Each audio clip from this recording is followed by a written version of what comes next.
பாண்டிச்சேரி பாண்டிச்சேரினாவே நமக்கு எல்லாமே ஒரு விஷயம் ஞாபகத்துக்கு வரும். பட் அதை தாண்டி பாண்டிச்சேரின்றது ஒரு நல்ல டூரிஸ்ட் பிளேஸ். அதை வந்து நிறைய பேர் சென்னை பக்கத்தில் இருக்கவங்களாம் வீக்கெண்டானா பாண்டிச்சேரி கிளம்புறது வழக்கம். இன்னைக்கு வந்து அந்த பாண்டிச்சேரியில் டிவிகேவோட ஒரு மாநாடு இல்லை மக்கள் சந்திப்பு கூட்டம் அப்படின்னு சொல்லலாம். அது வந்து நடந்தது. தமிழ்நாட்டில் வந்து பெர்மிஷனே கிடைக்கல அப்படின்றதால டிவிகே சார்பாக பாண்டிச்சேரியில வந்து இந்த கூட்டத்தை நடத்தியிருக்காங்க. அது முக்கியமான காரணம் என்னன்னா, புசி ஆனந்த் அவர்கள், ஆனந்த் அவர்கள் வந்து பாண்டிச்சேரியை சேர்ந்தவர். அவர் வந்து அங்க ஆல்ரெடி ஒரு தடவை எம்எல்ஏ ஆயிருக்காரு. அதனால அவர் கொஞ்சம் செல்வாக்கு அதிகம்ன்றதால அதுவே அவங்க வந்து ஒரு 6-7 தடவை போய் கேட்டதுக்கு அப்புறம் தான் இந்த பெர்மிஷன் கிடைச்சது. அதுவும் ரோட் ஷோ கேட்டாங்க. இது பாண்டிச்சேரி ரொம்ப சின்ன ஊர், ரோட் ஷோ எல்லாம் வாய்ப்பு இல்லை, அதனால நீங்க ஒரு கூட்டமா நடத்திக்கோங்க அப்படின்னு சொன்னதால அவங்க வந்து ஒரு பொதுக்கூட்டம் மாதிரி நடத்தியிருக்காங்க. இந்த விஷயம் வந்து நிறைய பேரால் எதிர்பார்க்கப்பட்ட ஒரு விஷயம்னு சொல்லலாம். ஏன்னா கரூர் சம்பவத்திற்கு அப்புறம் 72 நாட்கள் கழித்து அவர் வந்து வெளியே வராரு. அவர் வெளியே வந்து மக்களை பார்த்து பேச போகிறார் அப்படின்னும் போது அவர்களுடைய தொண்டர்கள்லாம் ரொம்ப எக்ஸைட்டடா இருந்தாங்க. இவங்க என்ன பேச போறாரு தலைவர் அப்படின்ற ஒரு எக்ஸைட்மெண்ட்ல இருந்தாங்க. அது மட்டும் இல்லாம அந்த பாண்டிச்சேரி வந்து ஃபுல் அண்ட் ஃபுல் போலீஸ் கண்ட்ரோல்ல எடுத்து அவங்க வந்து ஒரு விஷயமும் மைன்யூட்டா பார்த்து பண்ணாங்க. ஏன்னா கரூர் சம்பவத்தை மாதிரி இங்க வந்து ஒரு விஷயம் நடந்துடக்கூடாது, அதனால ரொம்ப ஆர்கனைஸ்டா இருக்கணும் அப்படின்னு சொல்லி வெறும் 5000 பேருக்கு 1500 போலீஸ் வந்து போட்டிருந்தாங்க. அந்த அளவுக்கு ரொம்ப ஆர்கனைஸ்டா நடந்தது இந்த பாண்டிச்சேரி கூட்டம். இந்த கூட்டத்துல விஜய் அவர்கள் என்ன பேச போறாரு அப்படின்னு சொல்லி நிறைய பேர் எதிர்பார்த்துக்கிட்டு இருந்தாங்க. ஆனா அவர் வந்து ரொம்ப கேஷுவலா பேசின மாதிரி எனக்கு ஒரு ஃபீல், அந்த ஃபயர் இல்லையோ அப்படின்ற மாதிரி இருந்தது.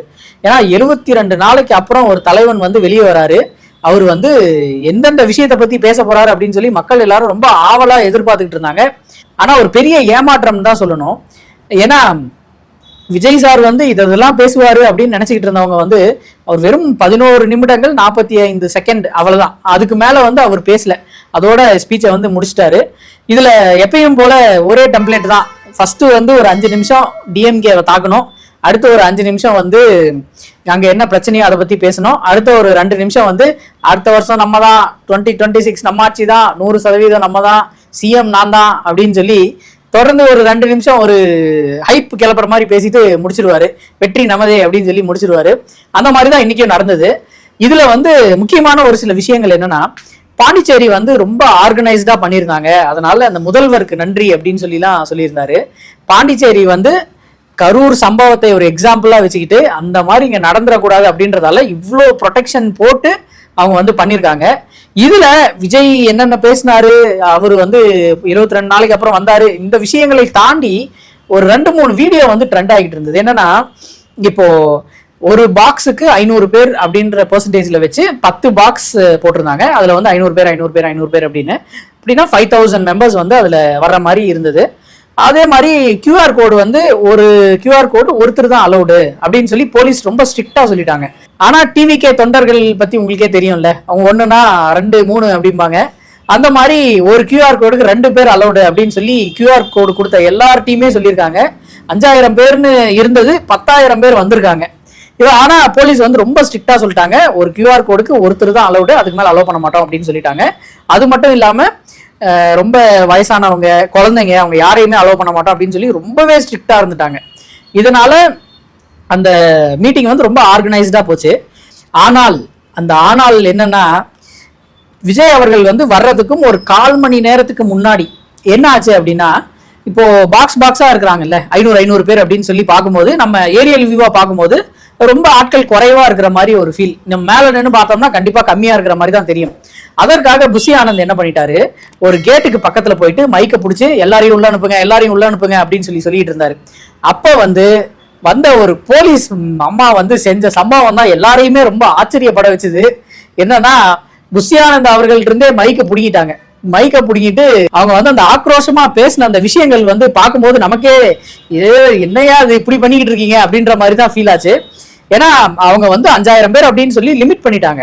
ஆனா கூட்டம் கம்மியா இருக்கு அப்படின்றதுக்காக இவங்க வந்து வெளியே இருக்கிற ஆட்கள் எல்லாத்தையும் உள்ள அனுப்புங்க அப்படின்னு சொன்னது வந்து எப்படி ஒத்துக்கிறாங்க அப்படின்னு தெரியல. பாண்டிச்சேரியோட எஸ்பி ஈஷா சிங் அவங்க வந்து அந்த மைக்க புடுங்கின உடனே எல்லாருமே ஒரே பதட்டமாயிட்டாங்க. ஏன்னா ஒரு பொதுச் செயலாளர் அவர்கிட்ட இருந்து மைக்க பிடிங்கிட்டாங்களே பேசிக்கிட்டு இருக்கும் போதே அப்படின்னு சொல்லி எல்லாரும் பதட்டமான அந்த ஒரு நொடியில அந்த அம்மா அந்த பேசின விஷயங்கள்லாம் கேட்கும்போது நமக்கே என்ன இப்படி பண்றீங்க அப்படின்ற மாதிரி தான் இருந்தது. ஏன்னா அவர் வந்து மைக்க புடுங்கின உடனே நீ யாரை கேட்டு உள்ள அனுப்புறீங்க, 40 பேர் அங்க இறந்துட்டாங்க, 40 பேர் அங்க இறந்துருக்காங்க, இது என்ன இப்படி பண்ணிட்டு இருக்கீங்க அப்படின்ற மாதிரி அந்த அம்மா பேசினது வந்து ரொம்பவே வைரல் ஆகிட்டு இருக்கு. நீங்க எனக்கு சொல்லாதீங்க என்ன பண்ணணும்னு, நான் தான் உங்களுக்கு சொல்லுவேன் அப்படின்னு சொல்லி ரொம்ப அந்த ஸ்டாண்ட் எடுத்தது வந்து எல்லாருமே பாராட்டிக்கிட்டு இருக்காங்க. நம்ம எப்பயுமே சொல்லுவோம்ல, இவங்க வந்து ஓட்டுக்காகவும் மக்களை வந்து ஒரு கணக்கு காமிக்கிற ஒரு விஷயத்துக்காக மட்டும்தான் யூஸ் பண்றாங்க அப்படின்றத இந்த ஒரு விஷயத்திலேயே நமக்கு வந்து புரியுது. ஏன்னா கூட்டம் கம்மியா இருக்குன்றதுக்காக எத்தனை பேர் வேணாலும் உள்ள வரலான்னு அனுப்புறவர் வந்து எப்படி கூட்டத்தை கட்டுப்படுத்தணும் அப்படின்னு சொல்லி நினைப்பாரு. கரூர்ல வந்து அப்போ என்ன நடந்தது, இவங்க மேலேயே நமக்கு இப்ப சந்தேகம் வர்றதுக்கு ஆரம்பிக்குது இல்ல. அந்த அம்மா வந்து பேசின உடனே எல்லாருமே பதறிட்டாங்க. சாரி மேம்னு ஒருத்தர் பக்கத்துல இருந்து சொல்லிட்டு இருக்காரு. அந்த அளவுக்கு வந்து போலீஸ் ரொம்ப ஸ்ட்ரிக்டா இருந்திருக்காங்க. எனக்கு வந்து 2 கேள்விகள். என்னன்னா, ஒரு QR கோடுக்கு ஒருத்தர் தான், அதுக்கு மேல அலௌட் கிடையாது. உங்களுக்கு வந்து 10-15 ரெகுலேஷன்ஸ் கொடுக்குறோம், அதெல்லாம் கண்டிப்பா ஃபாலோ பண்ணும், இல்லைன்னா கேன்சல் அப்படின்னு தமிழ்நாடு கவர்மெண்ட் சொன்னா இவங்க என்னென்ன கதறுவாங்க தெரியுமா? எங்களை நசுக்கிட்டாங்க, எங்களை பிதுக்கிட்டாங்க, கை தூக்க விட மாட்டேங்கிறாங்க, நடக்க விட மாட்டேங்கிறாங்க, பார்க்க விட மாட்டேங்கிறாங்க அப்படின்னு சொல்லி மாத்தி மாத்தி பண்ணுவாங்க. இவ்வளோ ரெஸ்ட்ரிக்ஷன் கொடுத்து பாண்டிச்சேரியில பண்ணும்போது சிறப்பாக செய்கிறார்கள், போலீஸ் வந்து இந்த மாதிரி ப்ரொடெக்ஷன் கொடுத்ததே கிடையாது அப்படின்னு சொல்லி பேசுவாங்க. இவங்க மென்டாலிட்டியே இதுதான். இது வந்து தமிழ்நாட்டில் என்ன நடந்தாலும் தப்பு, நீங்க அங்க என்ன நடந்தாலும் சரி, அங்க நடக்கிறத அப்படியே இங்க எடுத்து வந்து இம்ப்ளிமெண்ட் பண்றோம்னா ஐயோ எங்களை வந்து எதுவுமே பண்ண விட மாட்டாங்க, எங்களை அரசியல் பண்ண விட மாட்டாங்க, எல்லாருமே பயந்துட்டாங்க, 2026 நாங்க தான்றது எல்லாருக்குமே தெரியும், மக்கள் செல்வாக்கு எங்கள்கிட்ட இருக்குன்னு பயப்படுறாங்க. இந்த மாதிரி எல்லாம் பேசும்போது தான் நமக்கு வந்து கடுப்பா வருது. ஏங்க நீங்க வந்து அங்க ஒரு மாதிரி பேசுறீங்க, இங்க ஒரு மாதிரி பேசுறீங்க, இதெல்லாம் எப்படிங்க ஏத்துக்கிறது அப்படின்ற மாதிரி தான். பாண்டிச்சேரியில இப்படி நடந்த உடனே எல்லாருமே ஒரே மீம்ஸ், எல்லாருமே இங்க பார்த்து கத்துக்கங்கடா, அதுவும் விஜய் அவர்கள் வேற சொல்லிட்டாரு, இங்க இருக்கிற மாதிரி பார்த்தாவது கத்துக்கோங்க அப்படின்னு வேற சொல்லிட்டாரு. உடனே எல்லாருமே இங்க பாத்தீங்களா பாண்டிச்சேரியில எப்படி நடந்தது பாத்தீங்களா, தமிழ்நாட்டுல என்ன பண்றாங்கன்னே தெரியல, அந்த மாதிரி நிறைய ட்ரோல்ஸ், நிறைய மீம்ஸ் எல்லாம் தெரிக்க விட்டுக்கிட்டு இருந்தாங்க நம்ம விர்ச்சுவல் வாரியர்ஸ்.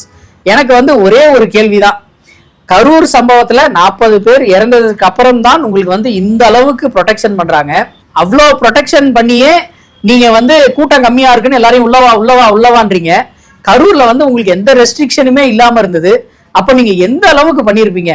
அப்ப அந்த கரூர் சம்பவத்துக்கு யார் காரணம் அப்படின்னு சொல்லி இப்ப நம்ம திரும்ப கேள்வி கேட்கலாமா?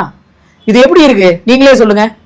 ஏன்னா ஒரு விஷயத்த வந்து இவங்க மேல தப்பு இல்லை அப்படின்னு நம்ம நினைக்கிற வரைக்கும் தான் அவங்க மேல தப்பு இல்லை. ஆனா இவங்க இன்னைக்கு பண்ண விஷயம் வந்து இவங்க பண்ணியிருக்கிறதுக்கு வாய்ப்பு இருக்குமோ, இவங்க கூட்டத்தை அதிகமா காமிக்கணும்ன்றதுக்காக இந்த வேலையை பண்ணியிருப்பாங்களோ அப்படின்ற மாதிரியே நமக்கு டவுட் வர ஆரம்பிக்குது. அதுவும் அந்த அம்மா பேசினதுதான், 40 பேர் அங்க இறந்துருக்காங்க, நீ என்கிட்ட சொல்லக்கூடாது என்ன பண்ணணும்னு, நான் உன்கிட்ட சொல்லணும் அப்படின்னு சொன்னது. அந்த இது வந்து அப்படியே ஒரே புல்லரிக்கிற மாதிரி இருந்தது. அவரு பொதுச் செயலாளர் ஆனந்த் அவர்கள் வந்து வழக்கம் போல அமைதியாவே இருந்தாரு. அவரு இதுதான் இன்னொரு காமெடி என்னன்னா, அவர் வந்து வரும்போது ஐடி கார்டை மறந்து வச்சுட்டு வந்துட்டாராம். அவசரமா 2 வீலர்ல ஹெல்மெட் போடாம வேகமா போய் ஐடி கார்டு எடுத்து வந்திருக்காரு. அதுக்கப்புறம் தான் பாண்டிச்சேரி போலீஸ் வந்து அவரை உள்ளே விட்டுருக்காங்க. அந்த அளவுக்கு ரொம்ப ஸ்ட்ரிக்டா இருந்து பண்ண விஷயத்தையே இவங்க வந்து இவ்வளோ கேர்லெஸ்ஸா ஹேண்டில் பண்றாங்களே அப்படின்ற ஒரு ஃபீல் தான். அதை புரிஞ்சிக்காம இங்க இருக்கிற விர்ச்சுவல் வாரியர்ஸ் பாத்தீங்களா எப்படி நடந்தது பாத்தீங்களா அப்படின்னு சொல்லிக்கிட்டு இருக்காங்க. இது எங்க போய் முடியும்னு தெரியல. விஜய் அவர்கள் பேசின விஷயங்கள் வந்து ஸ்டார்டிங்ல எப்பயும் போல டிஎம்கே அப்போஸ் தான். அது டெம்ப்ளேட், அதை நம்ம மாற்ற முடியாது, அது அவராலேயே மாற்ற முடியாது. அது எழுதி கொடுக்குறவங்க அப்படிதான் எழுதி கொடுக்குறாங்க. ஸ்டார்டிங் ஒரு 5 நிமிஷம் நீங்க வந்து டிஎம்கேவை எதிர்த்து பேசுறீங்க, அதுக்கப்புறம் அந்த ஊர்ல இருக்க பிரச்சனைகளை பத்தி பேசுறீங்க, அதுக்கப்புறம் 2 நிமிஷம் ஐபி கிளப்பிட்டு நிறுத்திடுறீங்க தலைவா அப்படின்னு சொல்லி தான் எழுதியிருப்பாங்க போல. அதனால அந்த மாதிரி தான் இருக்கு. ஸ்டார்டிங்ல வந்து பேசும்போது டிஎம்கே அப்போஸ் எல்லாமே ஓகே.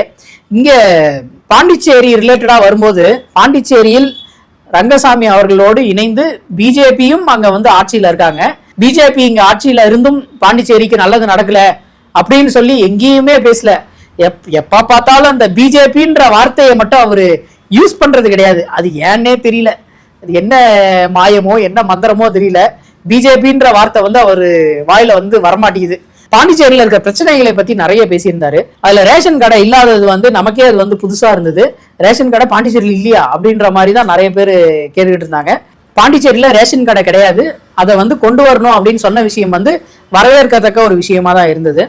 அடுத்து வந்து காரைக்கால் ரிலேட்டடா பேசியிருந்தாரு.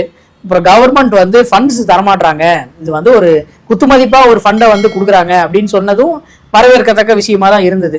இவர் வந்து எல்லாத்தையுமே பேசி முடிச்சுட்டு திரும்ப அதே கணக்கு தான், எங்களை வந்து நசுக்கிட்டாங்க பிதிக்கிட்டாங்க, அவரு அதை ஒரிஜினாக்கு அதே டெம்ப்ளேட் தான், எல்லா மீட்டிங்லயும் அதே டெம்ப்ளேட் தான். எங்களை பார்த்து பயந்துட்டீங்களா, எங்களை வந்து நசுக்குறீங்க, எங்களுக்கு பெர்மிஷன் கொடுக்காம இது பண்றீங்க, ஈரோட்ல பெர்மிஷன் கொடுக்கல பாத்தீங்களா, 7 ஏக்கர்ல 75,000 பேர் நிக்கிறதுக்கு பெர்மிஷன் கேட்டிருக்காங்க. இது நீங்களே மக்கள்கிட்டயே நான் கேட்குறேன், இதெல்லாம் நீங்களே கேளுங்க என்னன்னு. ஏன்னா 75,000 பேருக்கு 7 ஏக்கர்ன்றது எவ்வளோ சின்ன இடம். அதை போய் பெர்மிஷன் வந்து கேட்டிருக்காங்க. இவங்க தெரிஞ்சு கேட்குறாங்களா தெரியாம கேட்குறாங்களானே தெரியல. அவ்வளோதான் 16ஆம் தேதி ஈரோட்டில் அப்படின்னு சொல்லிட்டாங்க. ஆனால் இன்னும் இடம் தேடிக்கிட்டு இருக்காங்க. இன்னைக்கு 9ஆம் தேதி ஆயிடுச்சு, இன்னொரு 5 நாள் தான் இருக்கு. 16ஆம் தேதி நடக்குதுன்னா இன்னொரு 5 நாள். இது வந்து எப்படி இவங்க இதை சாத்தியப்படுத்துவாங்க அப்படின்னு தெரியல. 72 நாளுக்கு அப்புறம் வெளியே வந்த ஒருத்தரோட ஸ்பீச் வந்து இவ்வளோ நார்மலாக இருந்தது வந்து எல்லாருக்குமே ஏமாற்றம் தான். எனக்கும் அது ஒரு ஏமாற்றம் தான். நான் வந்து இன்னும் கொஞ்சம் ஃபயராக பேசுவார், காஞ்சிபுரத்துலாம் பயங்கரமாக பேசியிருந்தாரு, அந்த மாதிரி ஏதாவது ஃபயராக பேசுவார். அது ஒருவேளை காஞ்சிபுரத்தில் வந்து அந்த வார்த்தை வந்து அவர் ரொம்ப ஹர்ட் பண்ணிடுச்சுன்னு நினைக்கிறேன். அதனால தான் அவர் வந்து ரொம்ப ஃபயராக பேசியிருக்காரு. பாண்டிச்சேரி சின்ன இடம் தானே, அதுக்கு ஏற்ற மாதிரி தானே பேச முடியும் அப்படின்னு நினச்சி பேசிட்டாரா என்னன்னு தெரியல. இத்தனை நாளாக டிவிகேன்ற கட்சி வந்து மக்களுக்கான கட்சி அப்படின்னு சொல்லி இவங்க ஒரு பிம்பத்தை கிரியேட் பண்ணியிருந்தாங்கல்ல, அதை வந்து இன்னைக்கு புஷி ஆனந்த் அவர்கள் டக்குன்னு உடச்சிட்டாரு. நான் கூட்டாளில் உள்ளவான்னும் போதே நமக்கு வந்து தெரிஞ்சிருச்சு, ஐயா இவங்க வந்து எல்லா கட்சி மாதிரியும் இவங்களும் கூட்டம் சேர்க்கறதுல தான் குறியா இருக்காங்க, அதனால ஜாக்கிரதையா இருந்துக்கோங்க ஐயா, அவ்வளவுதான் என்னால சொல்ல முடியும்.